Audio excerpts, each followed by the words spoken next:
All right, Job 6. I'm just going to read it here off the computer. So, and I got that because, and you can go to my channel and check for yourself. So I thought I was seeing 411 on my YouTube address. So if, like, when you're at my channel and you're looking at the address in the, where it says https / blah, blah, www, blah, blah, blah. It says UC, and I thought it said 411. I'm like, that's interesting. I keep getting that lately. But it actually says 41, which is my age, and then LOB 6. And I just heard a horn honk once, so that was just like confirmation, Archangel Gabriel. I'm like, should I share this? It feels like it's important. I feel when you get the spirit flowing through you and you kind of get like sweaty palms and stuff. So, I was like Lobos. I know that I worked at a high school in the special ed department for 4 years. Elsie Allen was the name of the school, actually. And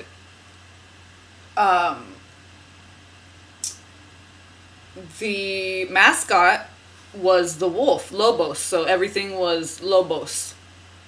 All their, what are they called? Jerseys, their uniforms for their team, whatever they're called. They all said Lobos, okay, that was the team mascot, the wolf, okay.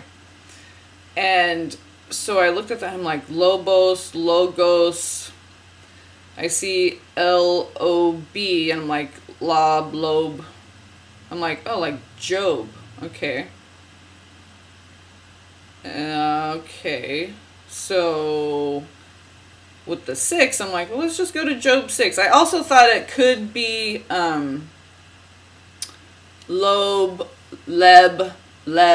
Leviticus 6, so I'm going to check that out too, but I'm just going to share this one first. I haven't checked out Leviticus 6, or I don't even know if there is one.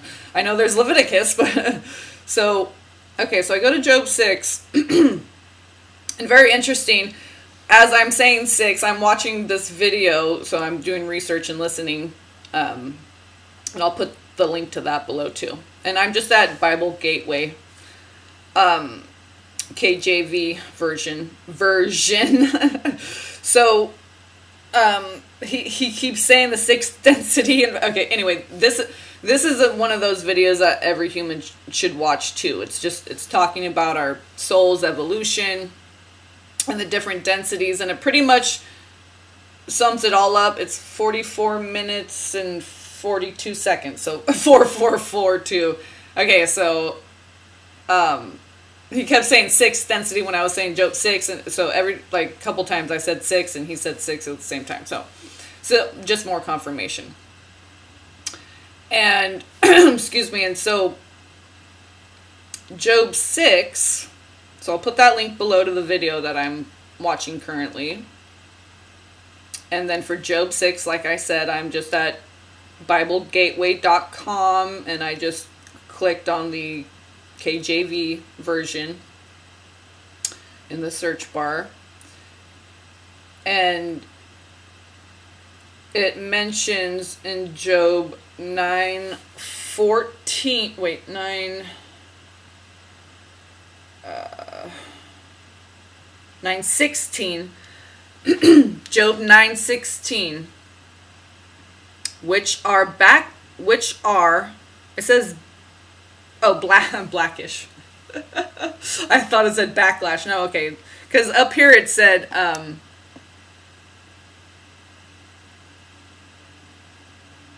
on Job 6:2, oh, that my grief were throughly weighed, but I think they meant to say thoroughly. So I thought they made I'm like, not another typo. Come on, Bible Gateway. Who's the webmaster? Just kidding. So Job 6:18, the paths. No, wait.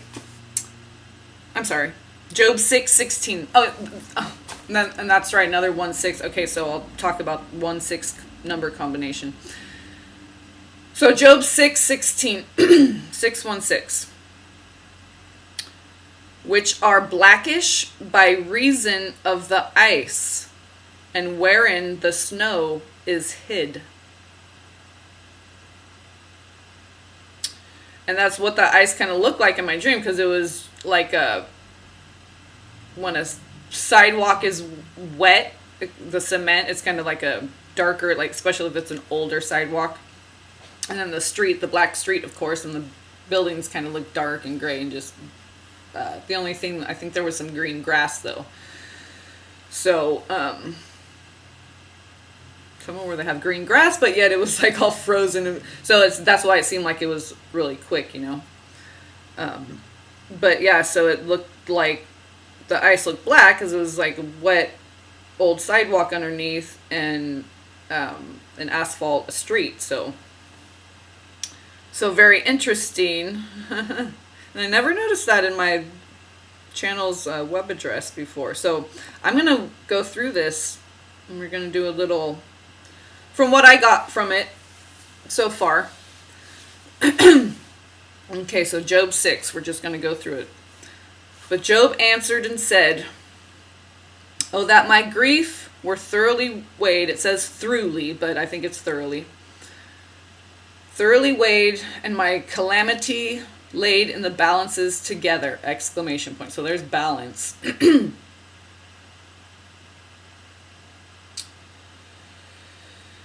Okay, so, "Oh, that my grief be thoroughly weighed, and my calamity laid in the balances together.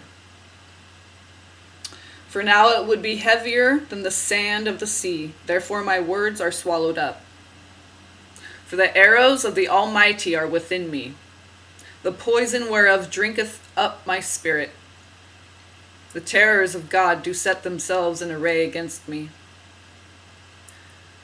I don't want to get upset with reading Job. Okay. Oh, in Job 6:6, they mention egg. Interesting. "Can that which is unsavory be eaten without salt? Or is there any taste in the white of an egg? The things that my soul refused to touch are as my sorrowful meat. Oh, that I might..." Excuse me, here, let me tilt this back a little bit. "Oh, that I might have my request, and that God would grant me the thing that I longed for." And let me scroll down a little here.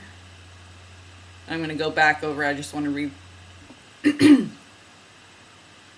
"Even that it would please God to destroy me, that he would let loose his hand and cut me off.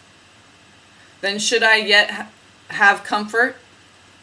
Yea, I would harden myself in sorrow. Let him not spare, for I have concealed the words of the Holy One. What is my strength that I should hope for? And what is mine end that I should prolong my life?" Excuse me. "Is my strength the strength of stones, or is my flesh of brass? Is not my help in me, and is wisdom driven quite from me? To him that is afflicted, pity should be shewed from his friend, but he forsaketh the fear of the Almighty. My brethren have dealt deceitfully as a brook, and as the stream of brooks they pass away, which are blackish by reason of the ice, and wherein the snow is hid. What time they wax warm, they vanish. When it is hot, they are consumed out of their place. The paths of their way are turned aside. They go to nothing and perish. The troops of Tema, or Tema, T-E-M-A, the troops of Tema looked. The companies of Sheba waited for them." Hold on, gotta plug in. Ooh, Sheba. Computer told me to plug in right when I said Sheba. Ooh. Ba of she. Sheba. Sheba. A bop. Okay, Cyndi Lauper. Hello. We love her. Okay. Get in there. All right. All right, so where do we go? Okay.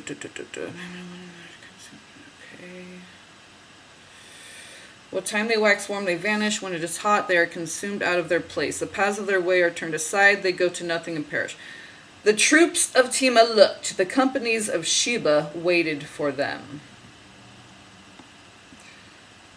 I'm not a Bible scholar, so, but I know Queen of Sheba and He-Man and She-Ra. Come on now. Excuse me. They were confounded because they had hoped. They came thither and were ashamed. For now ye are nothing. Ye see my casting down and are afraid. Did I say, bring unto me, or give a reward for me of your substance, or deliver me from the enemy's hand, or redeem me from the hand of the mighty? Teach me, and I will hold my tongue, and cause me to understand wherein I have erred. Okay. How forcible are right words, but what doth your arguing reprove? Do ye imagine to reprove words in the speeches of one that is desperate, which are as wind? Yeah, ye overwhelm the fatherless, and ye dig a pit for your friend. Yea.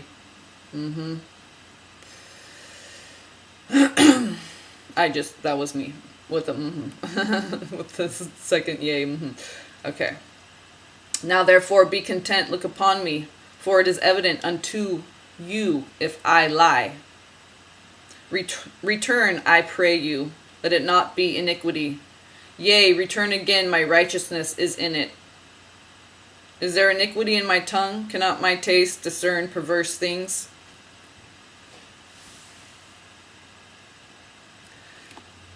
So,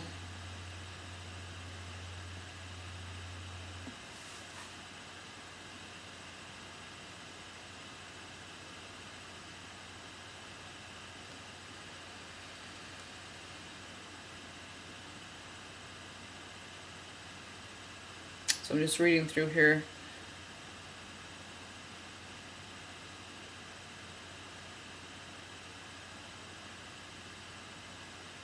The things that my soul refused to touch are as my sorrowful meat.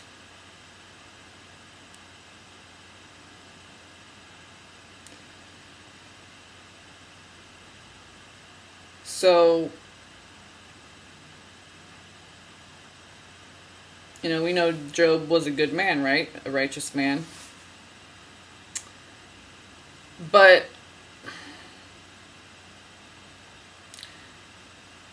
God wanted to test his spirit, test his fears. If he led a glorious life, the seasoning, okay, because they mentioned salt here, being seasoned.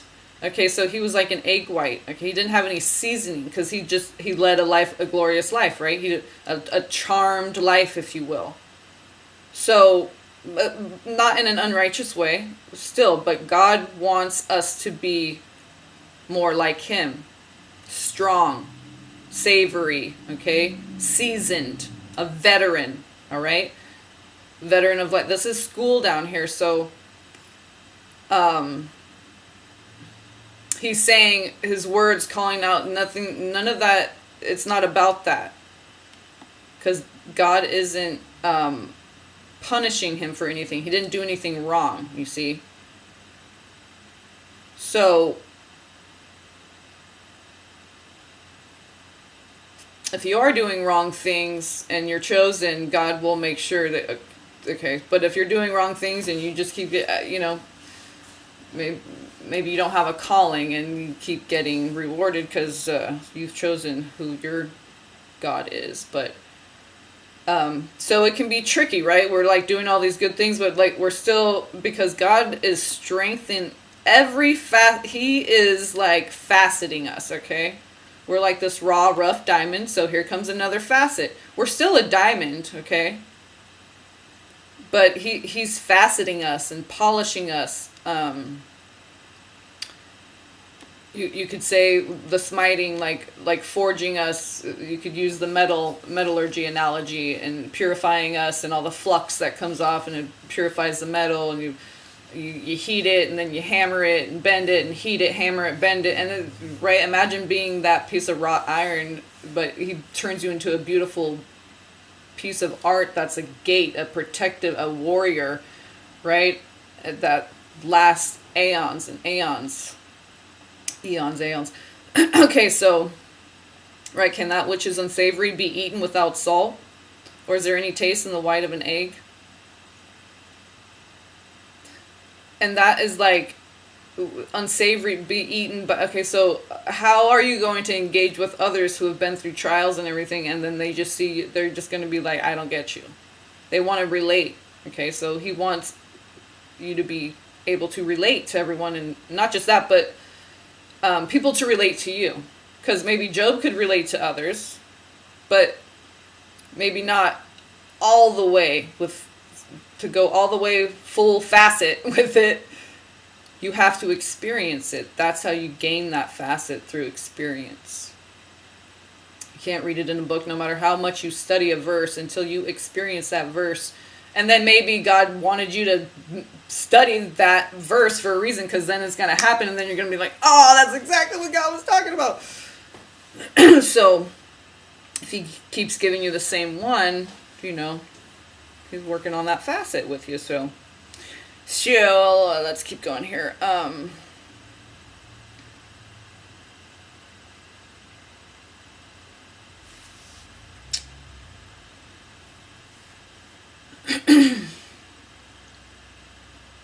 So the things that my soul refused to touch are as my sorrowful meat.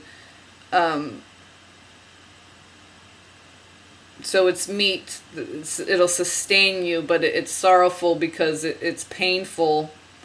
Right, the things that my soul refused to touch. It's scary to go.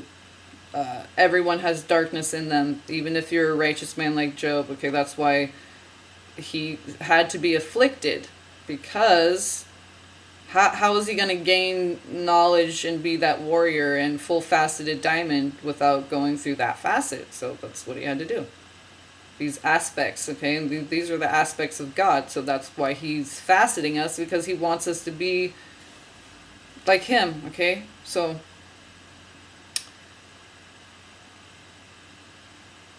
that I might have my request, and that God would grant me the thing that I long for.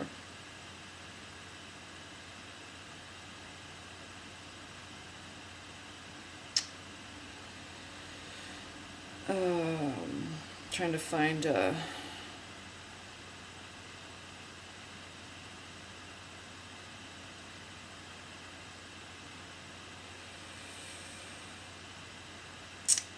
so 6:13. Is not my help in me, and is wisdom driven quite from me? Question mark, okay. God already put it in you. Right? Is not my help in me? My help is in me. Right? And is wisdom driven quite from me? He's saying, like, is my strength the strength of stones, or is my flesh of brass? No, there's life, living waters, God, the truth, the information, the light, the fire, right? The electricity, the fire, the light, the coded, the information. It's inside of you. God put it in you. You're not made of stone and brass. You're made of flesh, light, water, information, vibration. You are alive, okay? A creation of the Creator. You are creation. So you have access to all these things of God, okay? All the solutions to every problem, everything is inside you. If you want to know, God will give you a dream, synchronicity of this or that, about a natural thing that grows naturally.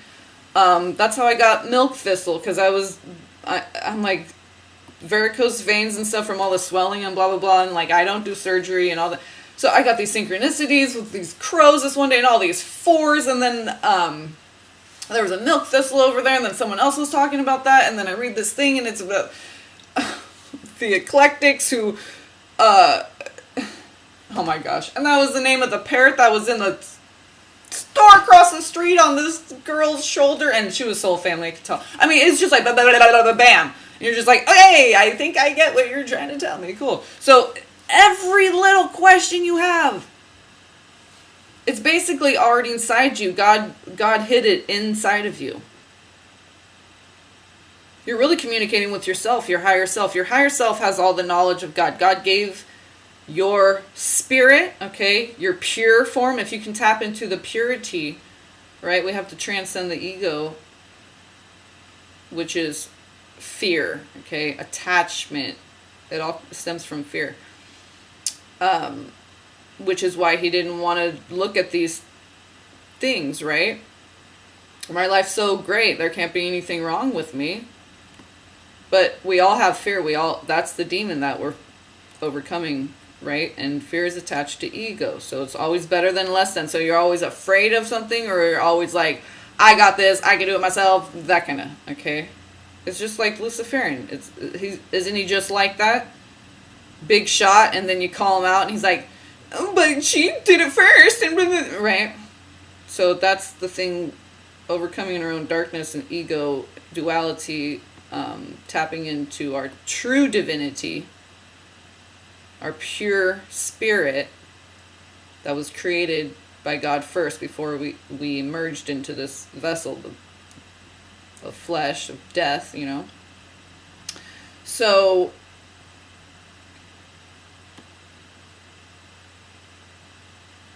my brethren have dealt deceitfully as a brook, and as the stream of brooks they pass away. Right, it's seasonal, fair weather friend type. Okay, so that's why you don't put your faith in man. Put it in God. Even the word, you got to be careful. You have to be discernment. You have to connect the dots, put the puzzles piece together. You research true history and all that. So, and it's a lot of work. So, you know, and the devil keeps us busy with jobs and all this stuff, right? So, unless we're fortunate enough to be able to work for God, but you know, so a lot of people don't have time to do. So that's why we have to do what we do. To sure, even if it's just a few people that watch, we're doing our work and God's providing, you know, bananas and mangoes for the day or whatever. Okay, so 14, that's what I wanted to read. So, to him that is afflicted, pity should be shewed from his hand. So as soon as someone tries to put, okay, think of a beggar sitting there with his hand out, and God is there shooing away. So he's doing two things. He's showing you that, no, that pity is to be shooed away. And he's also the person that's pitying you, showing them, no, it is to be showed. And the reason for this is because it's not proactive. It's not solution oriented. It's not standing in your power, which God does. You think God, he wants you to be more like him. So he's saying, like, is not my help in me? And it's almost like God saying that. But this is like Job. It's kind of like you tapping in with your God self, your higher self, your spirit, your pure self, okay? Where all the solutions are. All the answers to everything, okay? God. So it's tuning into that. You have to release your fear. Okay, so the surface thing, we're going, oh, you poor thing, oh. And then usually those are the people that don't even really help you anyway, right? And that's not helping. But the person who maybe will come over, read a verse with you, bring you a good healthy, you know, chicken soup or greens juice or whatever, they're probably not going to give you pity. And they're actually really helping you. And they're going to just be like, you know, chin up, you can do this. Like the bus driver said to me the other day, because I was just I'm like, I don't know if I can do this. Like every once in a while, you know, I'll have, just have to like let it out a little bit, you know, because don't really talk to too many people live. But he just simply said, real, just like how God would say it. Like he just channeled an angel. He's like, you can do it. And I kind of had mixed emotions, didn't say anything back, but I settled with it, and I'm like, that's exactly what I needed. Thank you, God. I needed him to react quickly, just like that, and to be just kind of sterile and generic about it, and just kind of like God, like Captain God came down and just was like, you can do it. It's just like activated a code inside, right? And it seriously did, because since that day, I haven't been having these, like, not freakouts, but just like, you know, when things get hard, I'm like, I'm nipping things in the bud, just, put him in his room, he'll scream at the top of his lungs, he'll pass out, take a nap, whatever. Got a giant trampoline in there, a school desk with chairs and blah, blah, blah.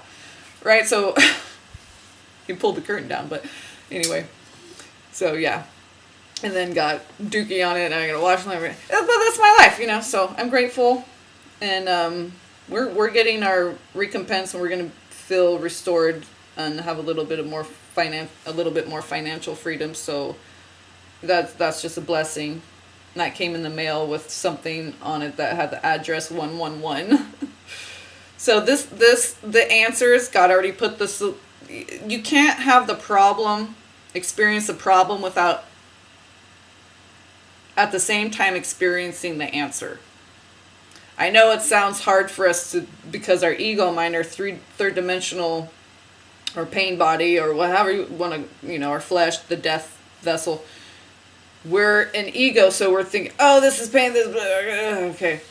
I was throwing up last night, and I was saying, okay, I just had to get all this stuff. I ate fast food. I got my son some fries. I'm like, okay, I'm not doing that anymore. My body is like, to certain things, like, I can't even have a beer anymore, because it's just, it makes me too tired, and I get a headache. Just one beer, okay? And like, drank over hours period of time. So your body will tell you everything, the answers, the solutions, the indications, the precursors, the indicators, the lights flashing, they're all around you. So we just have to pay attention, tune into your body.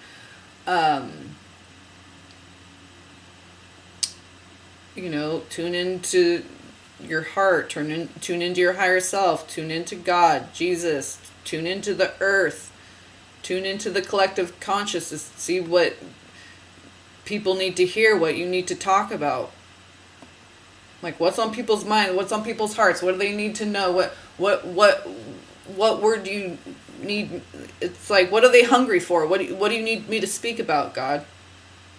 So the fact that this mentioned ice, okay, I'm just sharing as I experience the word here.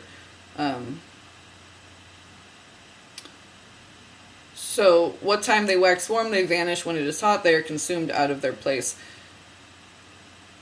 Yeah, so as soon as it gets a little tough, they just take off, right? God wanted to make sure Job wasn't going to do that.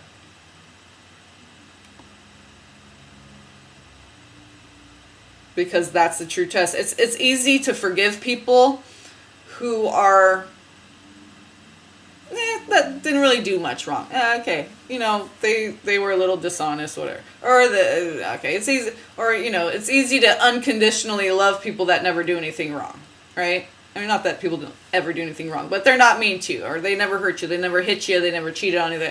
Okay, they've been a good friend to you your whole life. Okay, so it's easy to love those people unconditionally because there hasn't been a condition that has arisen to test that, okay? So that's why we always have to have that already in our heart. We already have to have forgiveness and unconditional love already in our heart, so we don't have to be tested every time. Okay? I was just tested in the grocery store. I swear to God, his profile looked exactly, I was thinking maybe he looked a little shorter, but he was kind of standing to on your hip a little bit when you're looking at something. But what he was wearing, his hat, his everything, he looked like an ex that I was with that was abusive. I had a miscarriage that lasted 5 weeks. I bled 10 days before that at 2 waves because I believe I was pregnant with twins. I didn't believe in abortion and all that. I did have one post that, and before I was awakened and saved and all that. Now I'm celibate. I don't even, nope. If God wants me to have a husband, he'll make sure I know, and who knows, I might be one of those people that marry someone who they want to be celibate and I want to be celibate, and we don't, whatever. It's all up to God. He'll tell me everything. So I don't have to worry about it. But, you know, and this might be why I got sick too, but the fast food, anyway, because I got a little nervous and I'm like, oh God. And I turned away really quick and I just go, nope, I'm going to face my fear. I'm going to go up to him and say, hey, brother, and give him a hug. And this is someone I've, well, a couple years before my son was, so 7 years ago, I haven't seen him, heard from nothing, okay? He tried to take me to court. Oh, it was horrible. He put me in jail when I was oh, God. Praise Jesus for salvation and deliverance. Oh, thank you, God. Such a good God, right? So awesome. The most powerful, beautiful, okay. So I turned around to like look him, because I wanted to make sure it was him, because this profile looked just like him. So and it wasn't him, but that was the test. I was like, I passed that test even though I didn't have. See what I'm saying? It was all energetic, and you passed the test even though that wasn't even the person. So God's not even trying to. He's just trying to get you to get your heart right. He's not even trying to hurt you or test you or have you feel a certain way or be anxious or afraid, scared, feared, right? And it was all for you. And then it was like, whew. And then I went, wow, I was going to go up to, and then just had like an aha moment of like, oh God, you're so good. Always with me all the time. Like always saying you can do anything. You don't have to have any fear about anything ever. Okay? That's of the flesh, and we're beyond the flesh, right? So where's the fear? It dies with the flesh. Okay? So, but we're above and beyond the flesh. Alright? So that's where we have to reside, and that's where no fear can reside. So, because it's the love and light of God, no fear can be present at the same time. So we have to remember that that's where we're anchored. Okay, we come from that first. So just whenever the world gets that's what I was doing last night. Just, oh Jesus, please be with me. I took a anti-nausea little dissolvable tablet, and I checked with Jesus about it and kept checking. I'm like, I'd get sick and I'd be like, no, I'm going to do just me and you, Jesus. And then eventually we talked for a while, and he's like, just take the tablet, go to sleep, have one little mouthful of water. And that was a whole process I went through with maintaining your faith. I didn't get emotional, start crying when I was barfing. It was just, it was just a function of the body, just like you're eating or going to the bathroom or laughing, or it was just a function of the body. It happened, you do this, it is what it is, you accept it, you don't freak out, okay? Because God is with you all the time. And I've been sick so many times, it's like, I always feel better, so what's there to fear about? I always know the feeling better is coming, so that's what I'm focusing on. Okay, I'm trying to make that more and more a part of my now, so, Jesus is always there to help you with that. So let's see if there's, quickly, just want to wrap this up.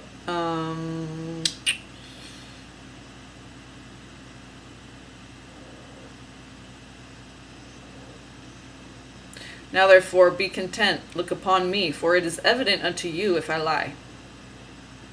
Right? Doesn't God always prove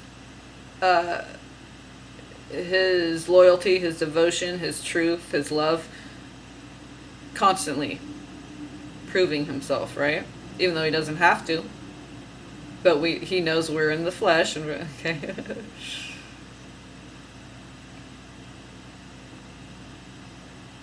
That's why he came down here in the form of Jesus. He came down here to prove to you that's how much he loved you. That he would go through all the same trials. It's just like a good PE teacher. Okay? Yeah, I had a really overweight one. And I always thought, like, how can you even be a PE teacher? Like a real coach, real PE teacher is out here running with the team, running with, doing the same exercises and everything. So, excuse me. So anyway, because we lead by example. It's not a judgment thing, and she was not very nice, but I still connected with her heart, even though because I could always see past the facade, people's facade, ego or fear, all those things, right? Because I know everyone at their core is love. So if it's anything else, it's a lie. So look past the surface. And if you connect with someone's heart, they in response to whatever they're doing, it's like you, what's the word? You dilapidate or you deconstruct. What's the word? Come on, angels. Dismantle. Thank you. You dismantle fear, whatever emotion projecting from their fear. It's dismantled automatically if you can just sit with it, look past the layers, like God guides you past the layers to the core of what they're talking about, and then you respond from that core level. And they're so amazed that they didn't even realize that that's what they meant and how they felt, because they were looking at it from a superficial ego layer. But if you can look past your own ego to not react, and then you look past their ego, so you get in your heart space, that allows you to see their heart. That's why you got to get in your heart space, so you can see their heart and not all the other superficial ego stuff that they're projecting out. And then you respond to that. And then it dismantles the whole ego paradigm and that energetic exchange between those two people or whatever. You and yourself, man versus man, man versus self, man versus God, man versus the world. There's no man versus God. It's you battling yourself.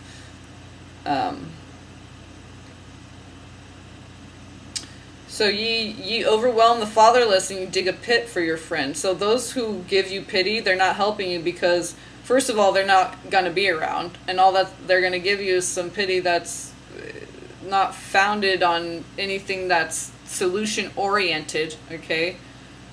It's not a solution oriented session. It's just a session of pity, because that's how they react to their own stuff. Okay, they haven't gotten past that programming. I remember Sadhguru was talking about, because when I was first awakening, August 2013, and all of the Morgellons rash started coming, I was spiritually drafting, which I got that downloaded in my spirit. Turns out it's a real thing. Experiential empathy, I got that downloaded in my spirit. Turns out it's a real thing.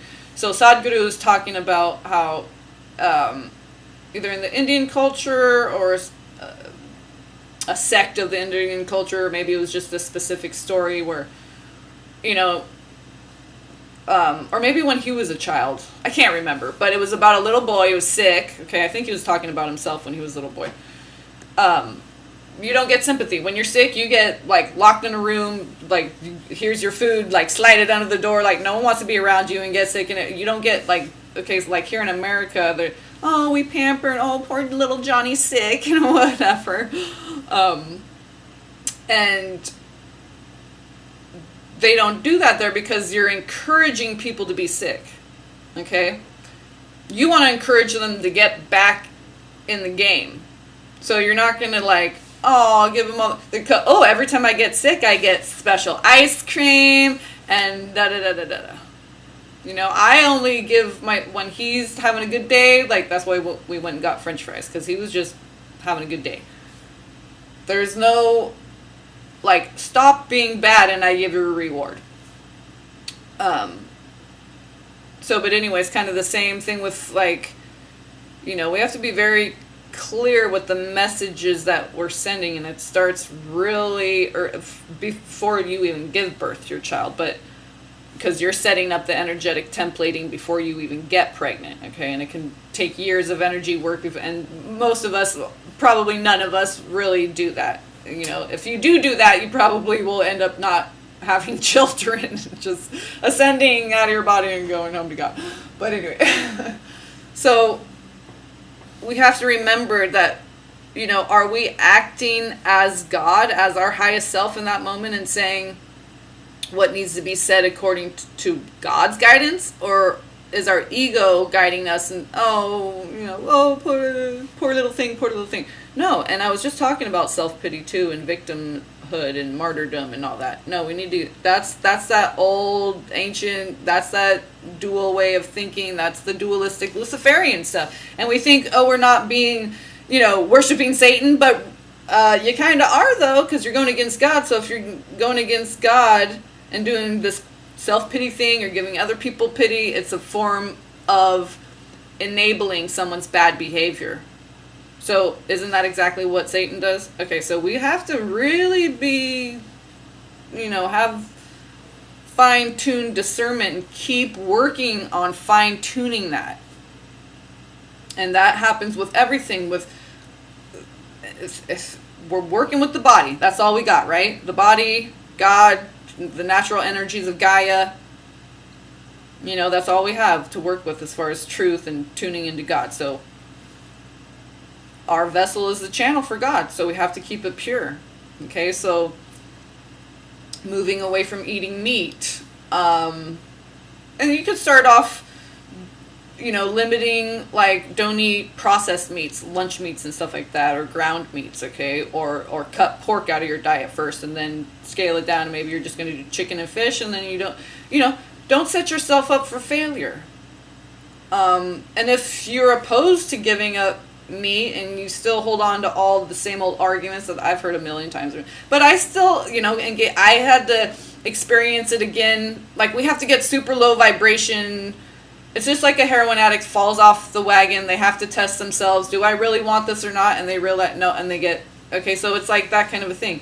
Do I really want to ever have meat in my diet? And I had a little bit yesterday, and just, it wasn't even going into it a good energetic vibe, okay? So, because I was just going to get fries for my son, and then I ended up getting myself some, and then I regretted it, and, okay, so, but it was all meant to happen. See how you just trust in God, whether it's painful or whatever it is, you trust. What am I supposed to learn here? How am I growing from this experience? It's all about you, okay? You and God. We want to pull the government and how we were raised by our parents and all this stuff into it so that we don't have to focus on ourselves. Or polarizing arguments, polarizing the Bible, everything, polarize. No, just focus on yourself. You and God working together. That's what's happening. Okay? So, even if you're like married to someone, it's like you're connected to God, your spouse is connected to God. That's how you two are connected. Or maybe not, because God doesn't want you to be, but whatever. Our ego, it's a tricky one, right? So we do all these things until we wake up, and it's hard. All these things that we need to detach from, we think, that's just the way the world is, utility poles and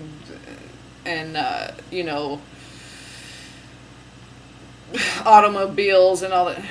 It's just the way it is. Petrol and, petroleum industry. It's just the way it is. When you wake up, you realize, obviously it can't be right. It stinks. Look at all the smoke and the stinky and it's just, what does your heart tell you?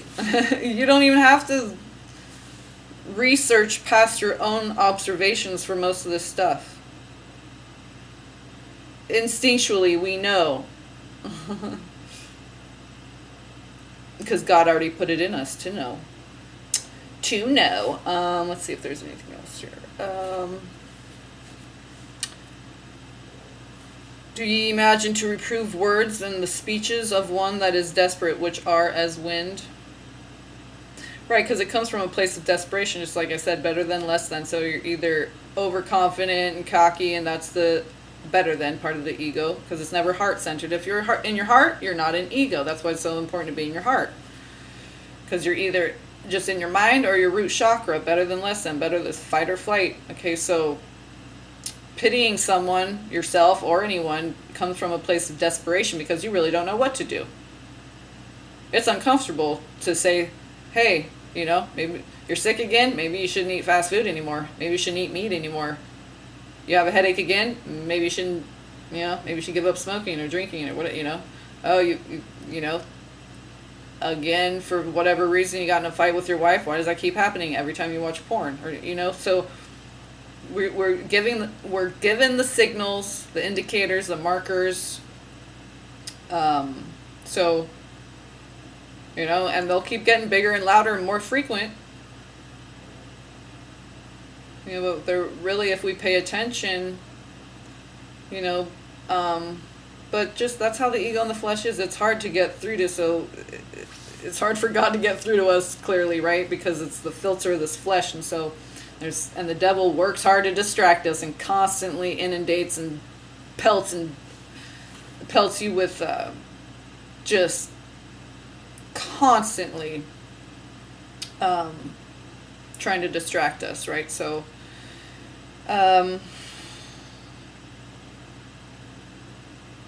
supposed to be using our speech, have impeccable speech and using it for manifestation, for creation, for spreading the good word, for like how God uses his words. They're very condensed, concise, precise, clear, as few words as possible.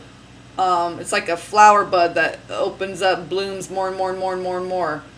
So we talk too much, we don't talk enough, we don't use the right words.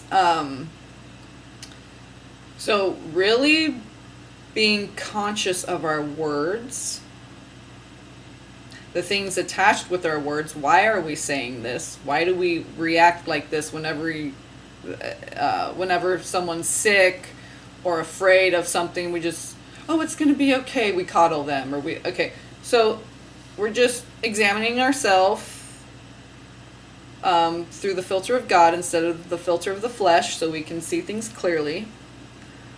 Tap into our power, which is through the righteousness of God that is within us since the beginning. The spirit in which we are anchored is pure. So that's what we're tuning into. And we use our body as an instrument. That's what it is. Our body shouldn't be the devil's playground. It should be an instrument for God. Because it was created by God for that. For us to have our own joyful, blissful experience. Right? But that can only happen through righteousness. We can't get it any other way. It can only happen through purity and righteousness and adhering to the word and fine-tuning yourself and getting more and more pure and raising your vibration more and more through that purification process. That's where the bliss is. The more we keep sinning, the more we're engaging in the polarity, the more we're going to just create hell for ourselves. So if we use our vessel for what it's supposed to be used for, we get closer and closer to that ether of God, which doesn't have darkness and fear and all that entangled in it, like the 3D. So we're transcending the 3D and remembering our origin so we can have comfort and peace. When we're like, we're sick and we don't know where it comes from, we're gonna be afraid, we're gonna pity, all these other things because we don't know how to deal with it. We don't know what it means. We're just looking at everything from a superficial layer. So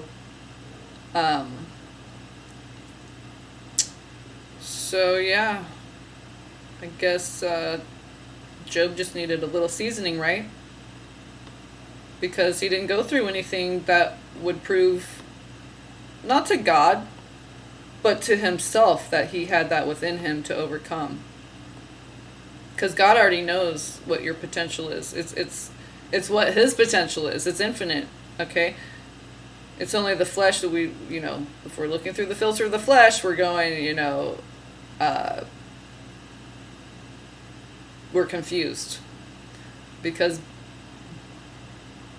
the devil is constantly trying to confuse us using our flesh.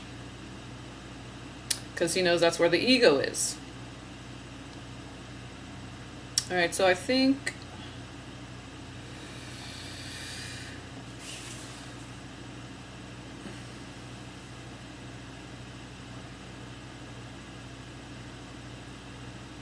So he's saying his righteousness is in it.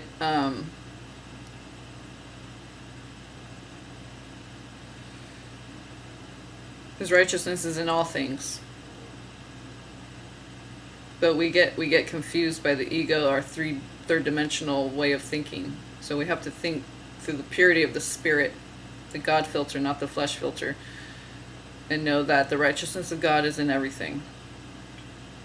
Because is there iniquity in my tongue? Cannot my taste discern perverse things?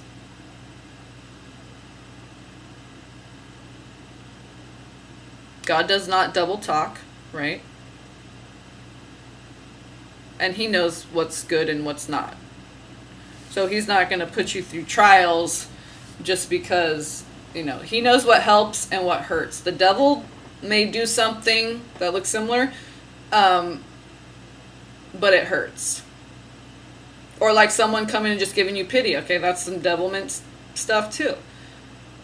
Because is it helping? No, it's really just hurting. It's keeping you stuck in that same kind of belief system of, oh, when you're sick, it's, oh, poor thing. And then you never are learning from. So you're probably going to keep getting that same illness or what, and then it's going to get worse and worse and worse.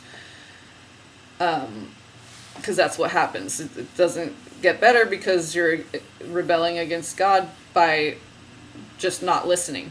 It doesn't have to be an active rebellion, lying by omission, okay? It's not an out and out lie, but you left something out of there. So we need to remember to focus on God so we know what he's trying to tell us, and not just focused on the pain that we're going through. Okay, if we're focused on truth, we're going to look past the pain, and know that God never does anything to bring us down. He only does what he does, no matter what it looks like or what it feels like, okay? Because this is our third dimensional ego mind, okay? So get past how you're looking at it and just look at it through God's eyes. If God's omni, all-knowing, all-powerful, all whatever, he can use whatever tactics, okay? So you think he didn't precisely choose the precise tactic that goes precisely with your personality that he precisely made and everything?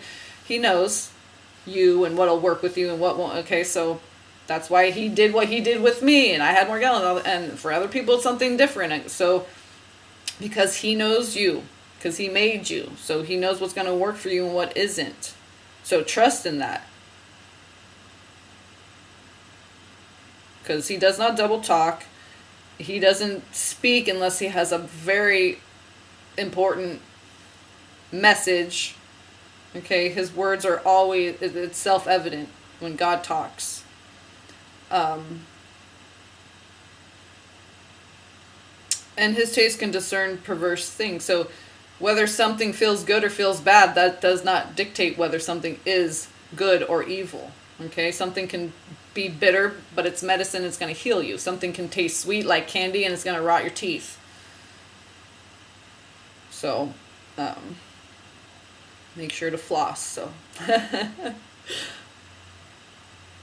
So, because cleanliness is close to godliness, but not being obsessed with it, right? Because then now it's out of balance, and that's polarity, and that's where Lucifer wants you to be. Polarized, dual.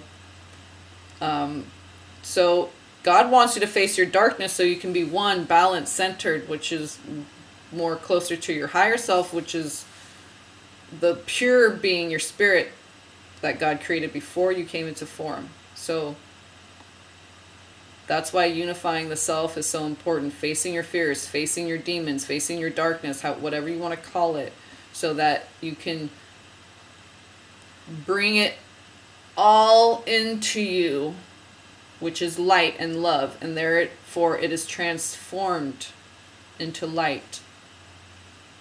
You've transmuted it with God's help through the body, through the mind, through emotional processes. Through okay. All right, we'll leave it at that. BibleGateway.com, KJV version, Job 6.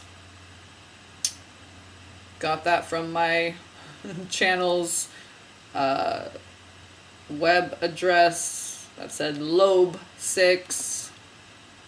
And then I'm copying and pasting it right now, the video that I was currently watching while I was getting these